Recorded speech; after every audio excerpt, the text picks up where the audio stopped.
Greetings, Neuse Little Pod listeners. This is your host, Matt Gore, reminding you to please like, follow, subscribe, and share the podcast on your available podcast apps such as Spotify, Apple Podcasts, YouTube, iHeartRadio, and any other podcast app you can think of. Share our episodes on Facebook and let us know what you think with a comment or review. Now, please enjoy the show.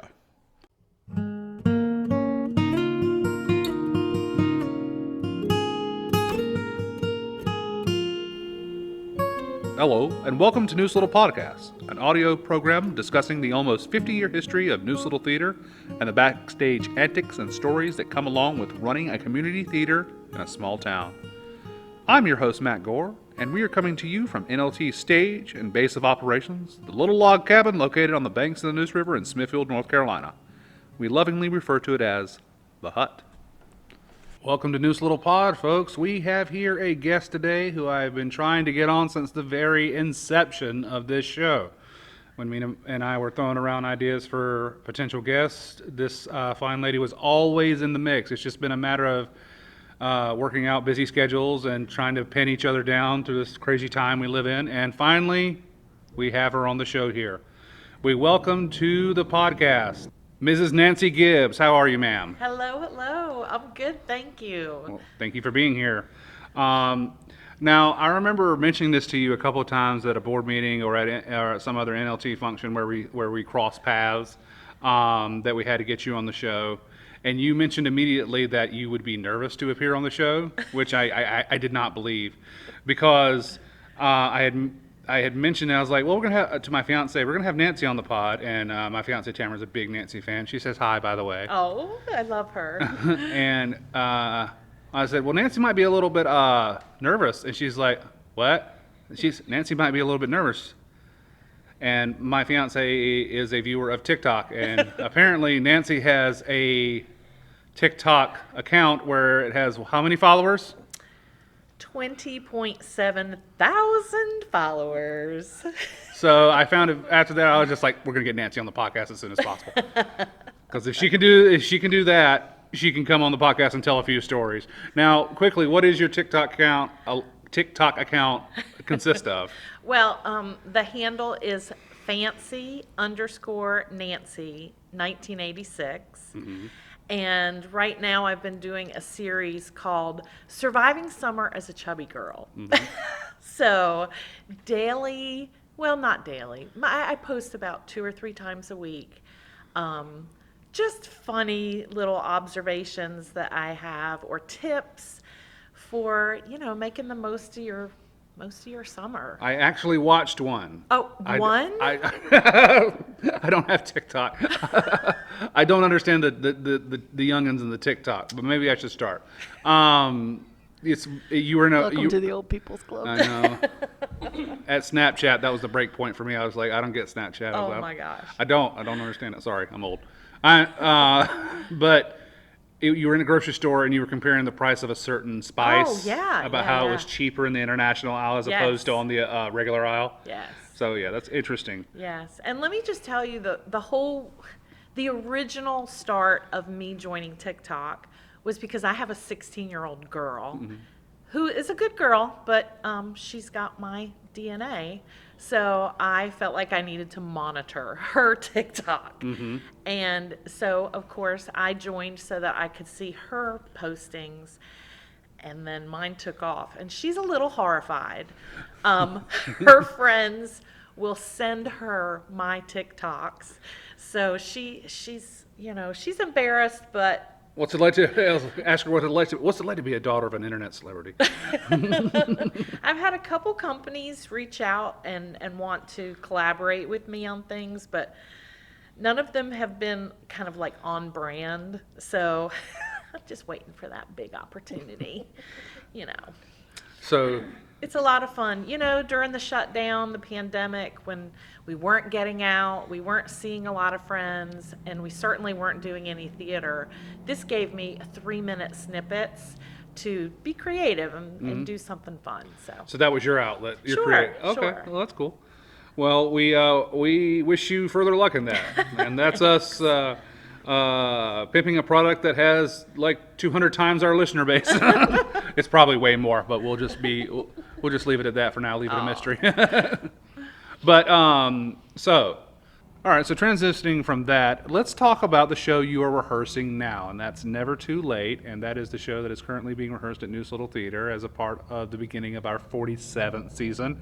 It is a show that got pushed back because of COVID-19, and pretty much, with a couple of exceptions, retained the original cast that was in place pre-COVID. Not really, pretty much. So- we replaced 2 of the 4 main characters. There's only 4 people in the show? No, there's 4 main characters, Uh-huh. and then like 3. Okay, Smaller so 2 out of the characters. 7. Yeah. Okay, so you've got a hell of a cast with you there. This is a pretty stacked cast. These were good changes that fell into place. Really were.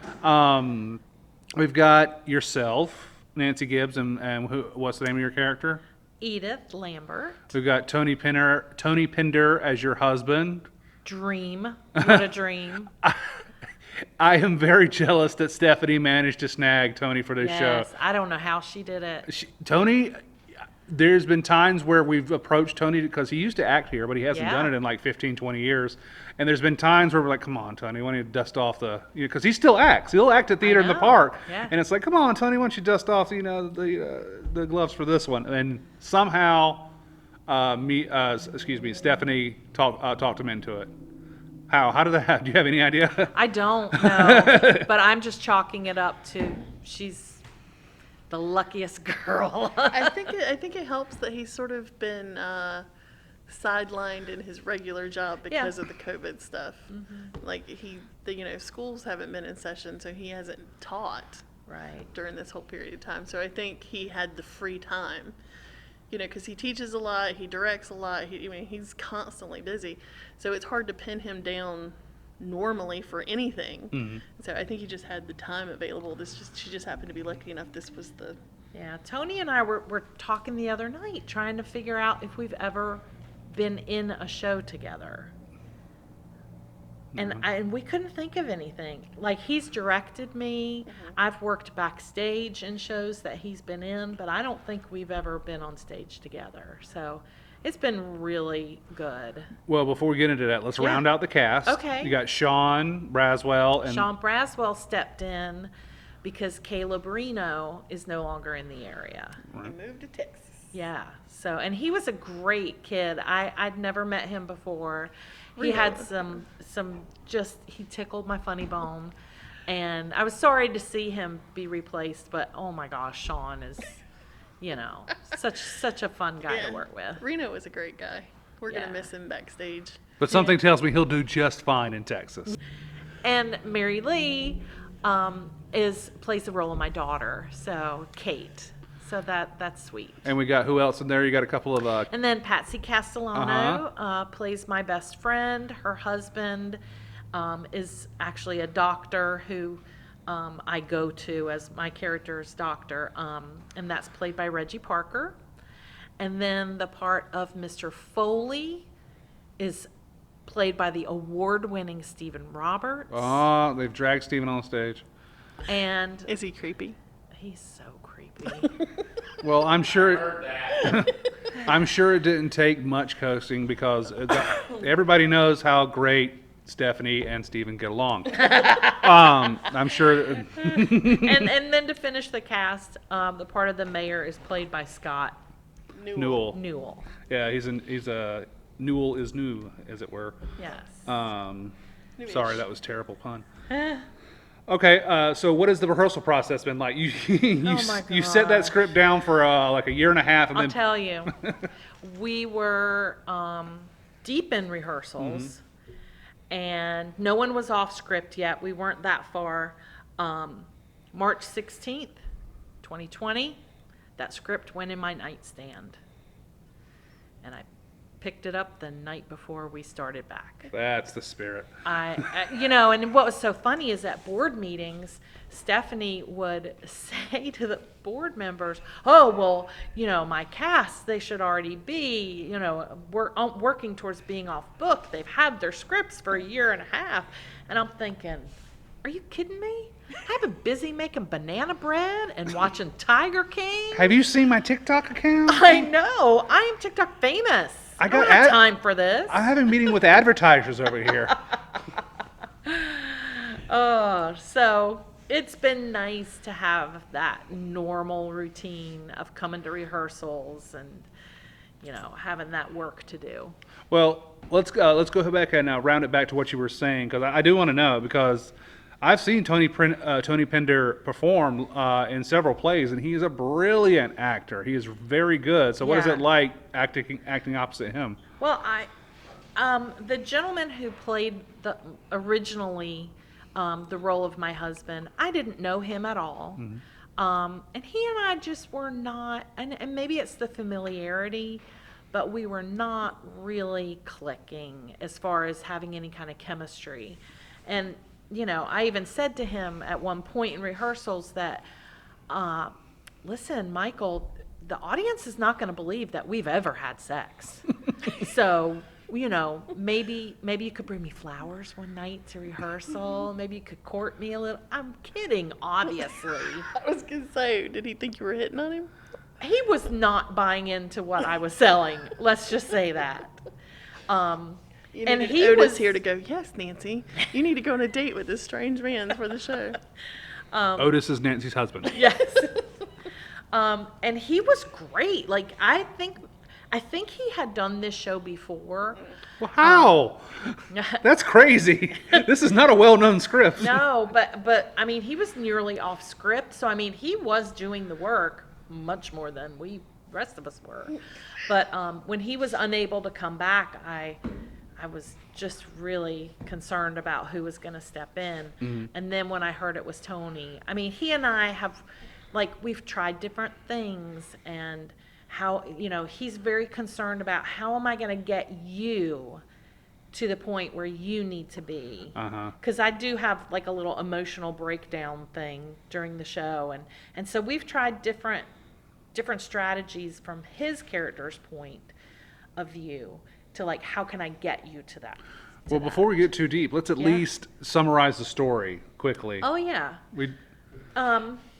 Nancy will be much better at this than I was when we recapped the season. Instead of just reading it off the back of the Samuel French. Oh gosh. Well, I'll try to stick to 30 words or less. Spoiler free.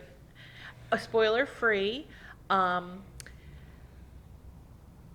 Tony and I are a couple in our early 50s and unexpectedly find ourselves expecting. And all of the emotions and shock that go along with that when you think those days are over for you. Our 24-year-old daughter and her husband live in our house. We're waiting to be grandparents. Never did we think that we would be in the parent role again. And I'll say that Harry, my husband, played by Tony, is having a hard time grasping the fact that he's going to be 83 years old when his son or daughter graduates from college. So there's a lot of... So I guess in a way it's like this whole experience is making everybody grow that's in the house, including your current daughter living with her husband. Yes. So the experience kind of pushes them out of the house. Yes, exactly. That's where we're headed? Okay. Yep, gotcha. exactly. Mm-hmm. And that is by Sumner Long? I believe. Author Sumner Long. Yeah, yes. And that will be going up September 17th, September 18th, and 19th is the matinee. So that would make the next weekend the 25th. 24th and 25th. We'll have more information about that on our Facebook page and on the website and outside here at the hut. You'll know when this show's coming up because we plan on advertising the hell out of it. Because it's our first show back, and when we're recording this on August 28th, 2021, as much as I would like to say it's all smooth sailing and we're ready to go, we are in the heat of some bumps in our part of the world, and there are some concerns that have come back that we thought we're done with. Right. So we're kind of starting with that tiptoeing from day to day thing. When we first started the podcast, which which on one hand is amazing, which on the other hand is damned infuriating. Right. So everybody in the cast is vaccinated. Mm-hmm. Yes. So that's not a problem. That's not an issue. And that I do think that is the way the winds are blowing as far as cast and crews go in community theater. There was a production of Annie that was just canceled because they were afraid of the children and they couldn't get the vaccine when they started rehearsing. So they made a very difficult call and canceled put it back an entire year. And give us some insight to that. I know there's the no duh stuff like sanitizing your hands, Right. washing your hands, but take us into that process a little bit, knowing we're kind of getting towards the minefield again. Yeah, Mary Lee and I had a little backstage chatter about this the other night because neither one of us are famous for being first off book. And, like she and I were, I guess, helping each other procrastinate. I don't know. But it was like, is this show actually going to happen?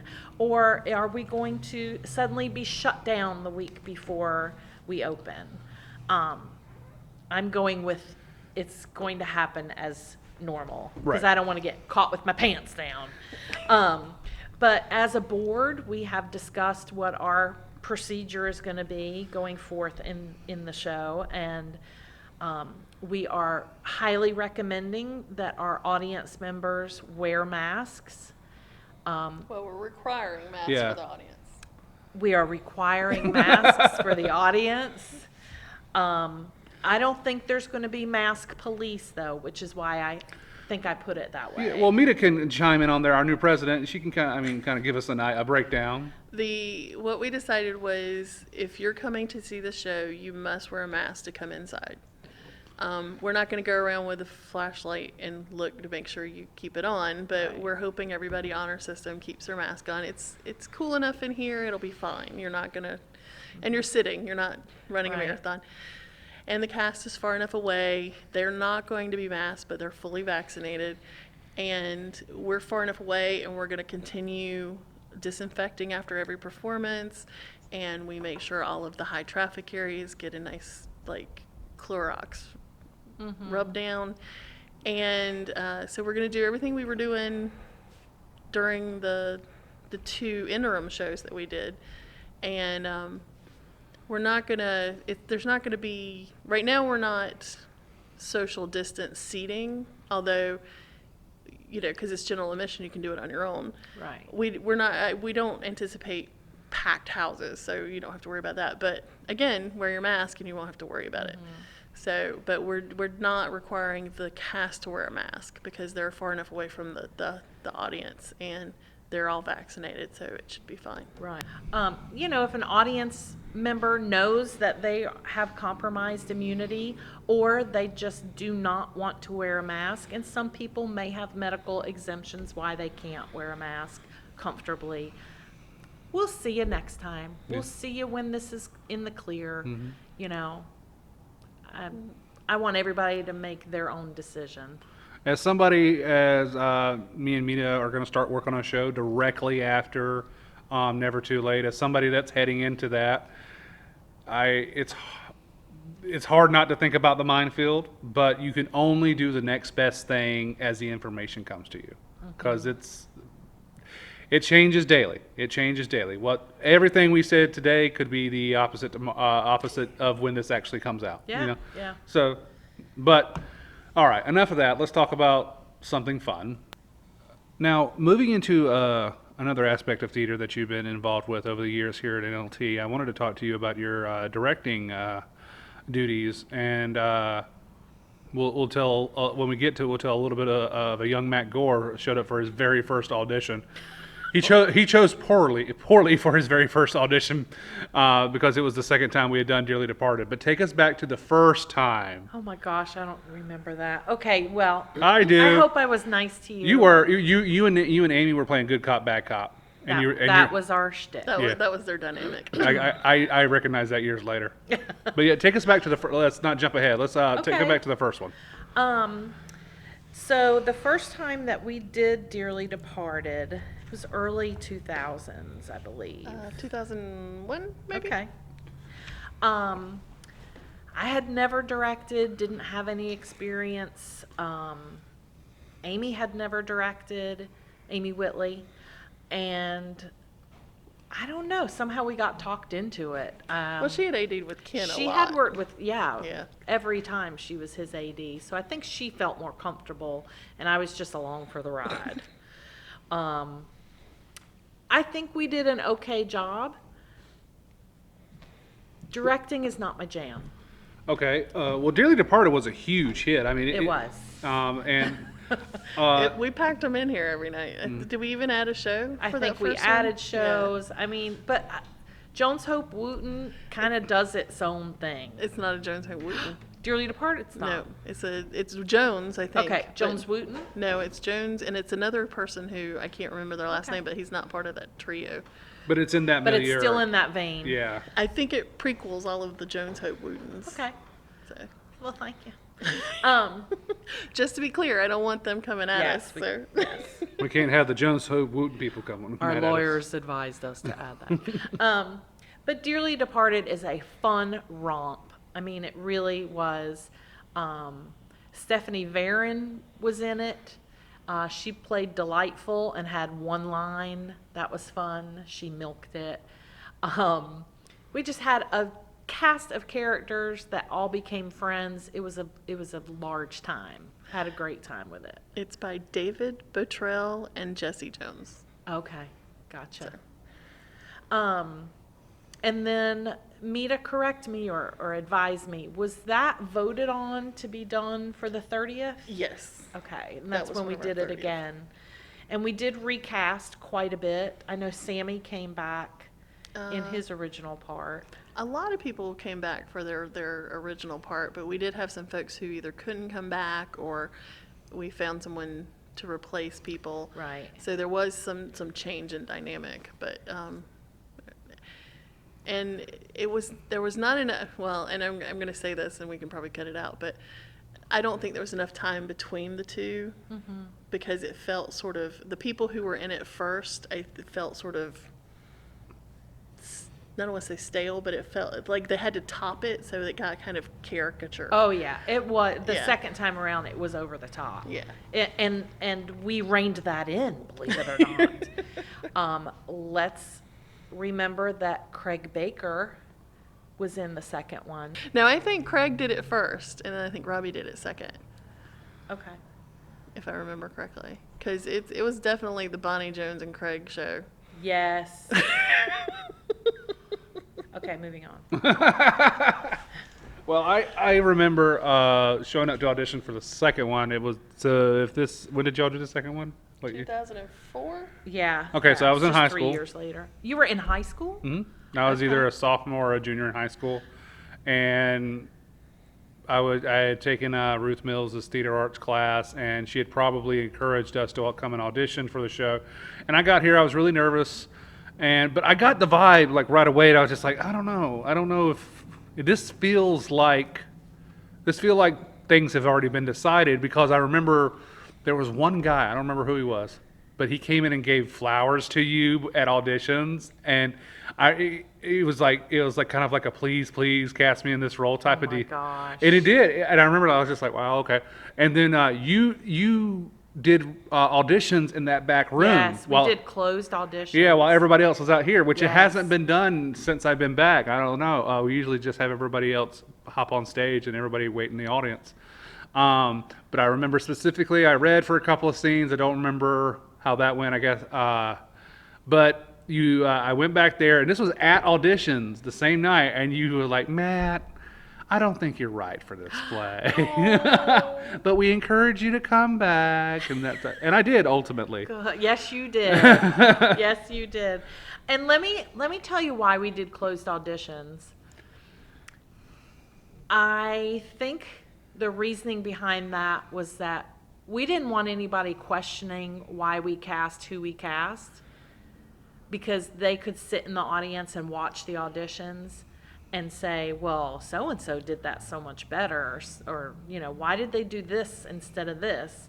And so I think our own insecurities made us want to control that more, and by having a private audition, nobody could question it because they wouldn't see it. That what you're saying there brings me into another interesting point, because there are some actors who refuse to audition in front of other people. Really? And we mostly do that in front of everybody here, and most of the auditions I've attended had the same. You were in front of other people while you were auditioning. And I'll tell you, besides the director and crew. I've been at auditions where several people are reading for the same role, and suddenly they're morphing into what they just saw.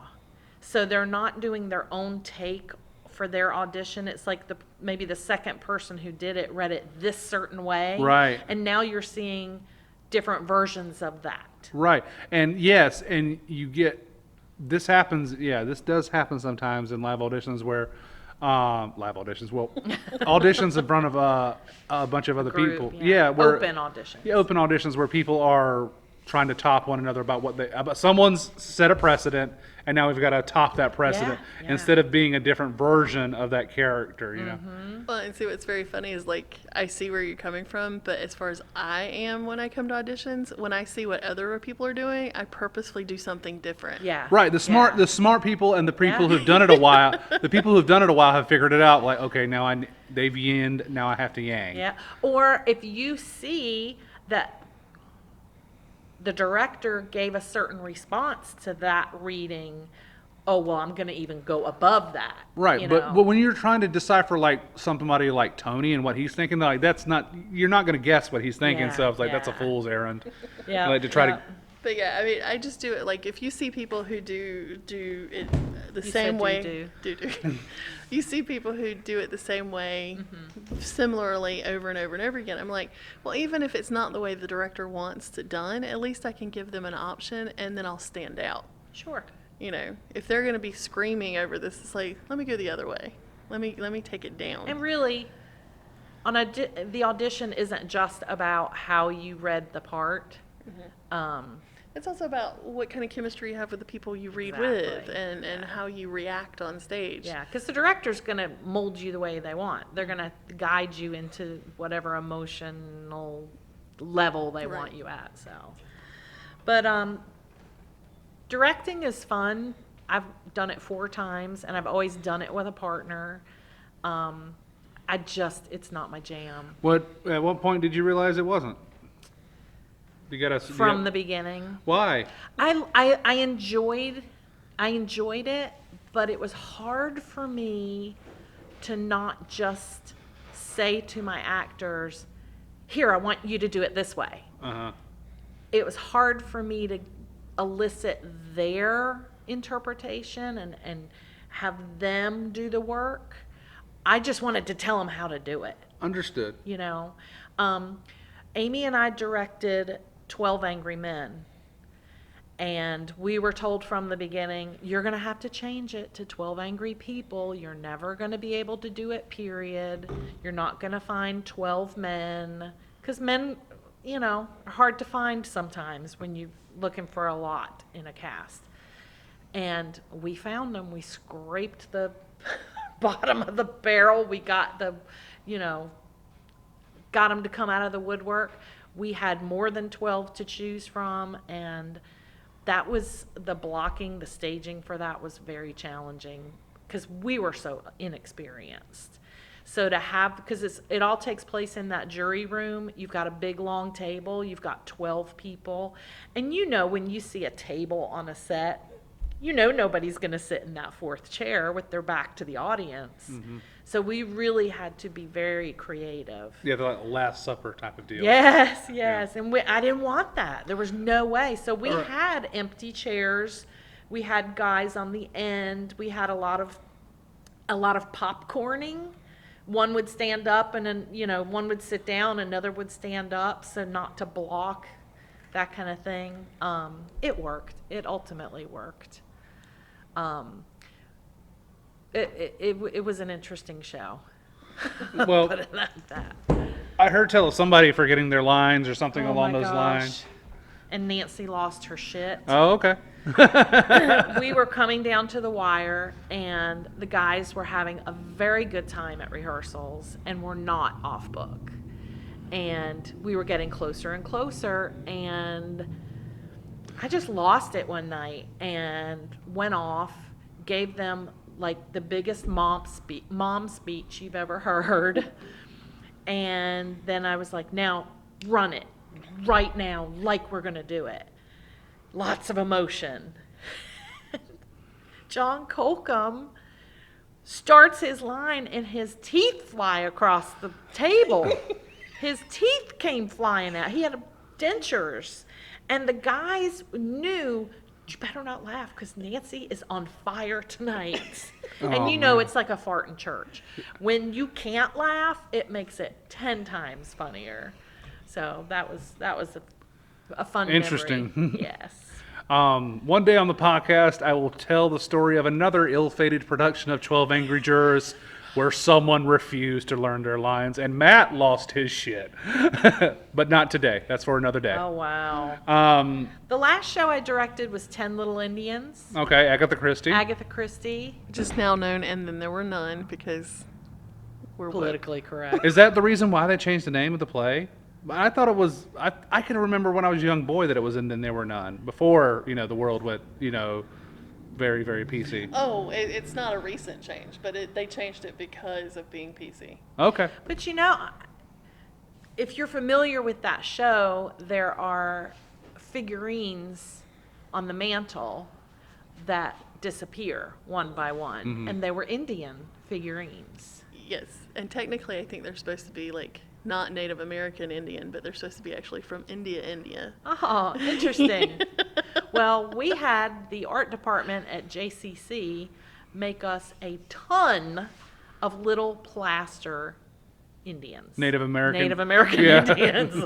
How dare you, Nancy? Maybe a little research should have been done. Because it's Agatha Christie, so it would make more sense if it was India. Yes, Yeah. she's British. Yes, yes. Well, to be fair, "And Then There Were None" is a better title than 10 Little Indians. It is. What's it like? What's it like working with Stephanie again? Now, you worked with her last on Savannah Sipping Society, very successful show back Yeah, in our yeah. 45th season. 45. Yep. Yep. I've done several shows with Stephanie, and she has really honed her skills as a director. Every director has their own style, and it's just it's neat to see how they work, how their minds work. Stephanie will email your blocking to you before the first rehearsal. I mean, you can go ahead and mark your scripts up. She pre-plans so much. When I directed, I did a lot of that on the fly. Like, I needed to see it. I needed to see my actors walk through it.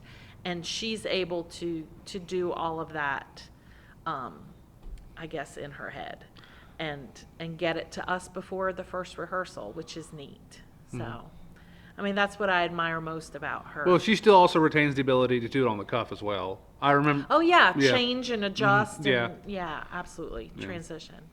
Yeah. Well, and that's the nice thing about our theater. We have 5 different shows. We have 5 different directors generally. We try to, because everybody's got their own style, and maybe you don't mesh with 1 or 2 of the directors that we typically have. There's still somebody you can work with. Right. Maybe you like to pre-plan like Stephanie, so she's got it to you ahead of time. Maybe you like to Tony's pretty off the cuff. Wing it, Yeah, like I don't. Tony. I know. And I mean, Mina, I think, is a combination of both. the two. Yeah, and I would say Yeah. me also. I'm a little bit of combination of both as well. Yeah, and yeah, Tony. I've never seen Tony. I'm sure there are, but I've never seen him like have any notes and just refer to notes. I'm like, oh yeah, I told you to go there. Right. He would know in his head. Yeah. And Ruth, a little bit like that as well. But yeah, me and Mina kind of, it's a little bit of both, where we're not married to one style. Like, I'll have some blocking written now, but it can change at any moment. If it You know, I've never worked for you, Matt. Yes, you have. You were in Double Dog, Oh, Texas. shit! I told you! I told you my memory. You don't remember Double White Texas? Double Wide Texas, from my side of things, was pretty smooth. But I also know it's important not to let the actors, when we're in Tech Week, and the stage managers in Tech Week, I've learned to let them do their thing. The stage manager's in charge now, and I'm just worried about what the show looks like. So I don't know that side of things. So what are you talking about? What, with the crazy stuff that was going on? Yeah. You saw and made 90% of it. It's just Shawn. It was Shawn. Shawn was difficult. It wasn't. The fact that it took 5 minutes to get the audience to stop laughing at him during that one Well, scene. and Leanne was kind of her own entity as well. The battling of those two characters on Yes. stage was quite the event. It's just like, Yes. me and Nancy are like, go ahead. Do Yeah, your thing. do the thing. And I told Shawn to be careful because I was afraid. I'm like, oh man, I'm going to be the first person to direct a show that's going to show a penis on stage. And I was like, because Shawn and his little skin tight, Yes. I was just like, because the cuffs are down there. I'm like, what if he like, Slips. like doesn't nail the landing, if you know what I mean? What if there's some slippage? Yeah. I'm like, Oh my God. Now, am I correct that Double Wide Texas was, what's his son's name?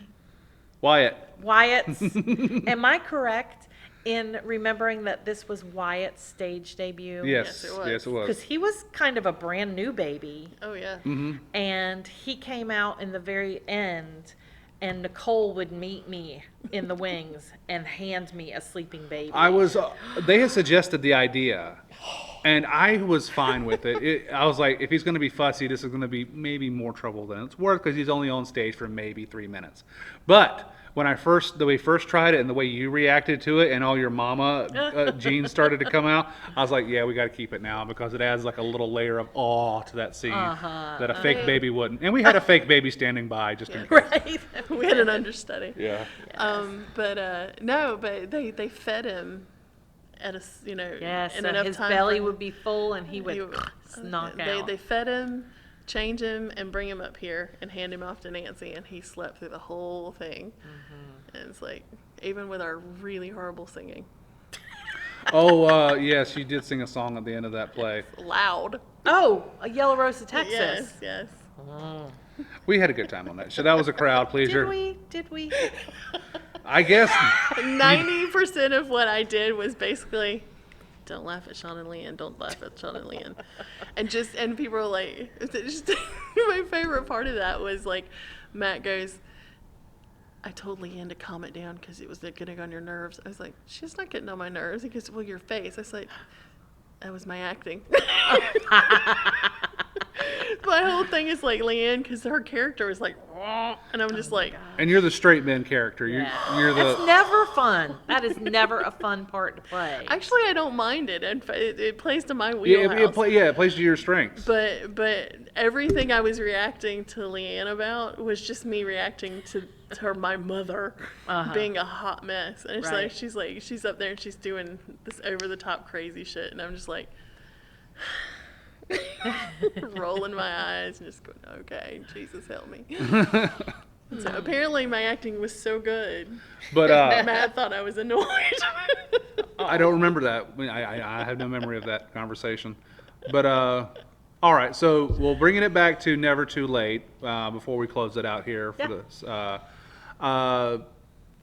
Is there anything in this character that you're bringing from your real life, or is there elements of it that you're close to? Oh my Lord. If this happened to me in real life, I still have all the baby clothes in the attic. I was gonna say your age. Nita, you've already pissed me off about the bubble. What are you, like 29 and holding? I'm holding with both hands.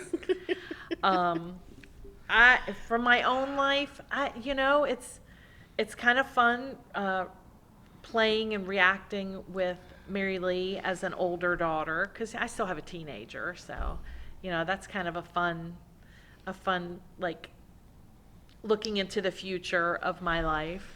But my daughter's never going to live with me with her husband, I'll tell you that. It's not going to be an all in the family situation. No. Sleeping till noon, no. Going out partying and coming, however they partied in the 1963, Is this a period piece? It is. Oh my gosh, it is. So costuming has been really fun for this very big, busted, chubby girl. I've had to go onto websites and order some specialty items. Yeah. Just like dresses from the 50s. Despite keeping all the stuff in the basement. Yeah, none of that shit fits me. Like, we can keep all these gorgeous period pieces, but I can't get a leg in it. So I'm forced to go to specialty shops. So, but yeah, the period part of it, being back in the 60s, they talk about, a hi-fi being a luxury, and copper pipes and granite foundations, and just kind of the attitude towards pregnancy is a huge piece in here. Back in that time, pregnant women did not accentuate their baby bumps. They hid their baby bumps. Now they're wearing crop tops and, showing it to the world, which is a beautiful thing. But in the early 60s, if you had a baby bump, that meant that you were having sex. How dare you? Scandalous. So, yeah, there's that attitude. There are how many billions of people on the planet? They just spontaneously popped into existence. This Yeah. Also back in the day when, at the OBGYN, you had like an ashtray inside the stirrups. You have an ashtray and a beer holder. All right. Well, thank you, Nancy, for telling us about that play that's going to be coming up here at the Neuse as part of our 47th season. It's going to be our first show, and we look forward to that. Stay safe and learn those lines, okay? I'm going to work on it right now, Matt. Thank you. This has been fun, guys. Well, and you said you were nervous. You did great. I still am. We're not done yet. It's almost over. Okay. Don't worry, we've messed up plenty that you did not hear, folks. So don't worry. None of us are perfect here. We're all actual imperfect human beings. Oh, Okay. y'all take care. So Steven's giving me the eye. He's ready to go. So I'm going to go ahead and wrap it up. All right, folks. For a Neuse Little Pod, we're going to take it to the credits. Have a good one. And that was part one with the wonderful Nancy Gibbs. Join us in 2 weeks, and we will have her on for part 2 of her interview. Thank you very much. Credits for the show. Your host and creator is Matt Gore. That's me. My producer and editor is Mita Toole. That's me. Music is by Cody Walker. Please go look up Cody on Cody Walker Music on YouTube, and he's also on Cody Walker Music on Facebook as well. He's local, so and he's got a couple of albums out. Easy listening, John Denver type of guitar voice, that Cody Walker. All right. Thanks for listening. We'll talk to you later. Bye-bye.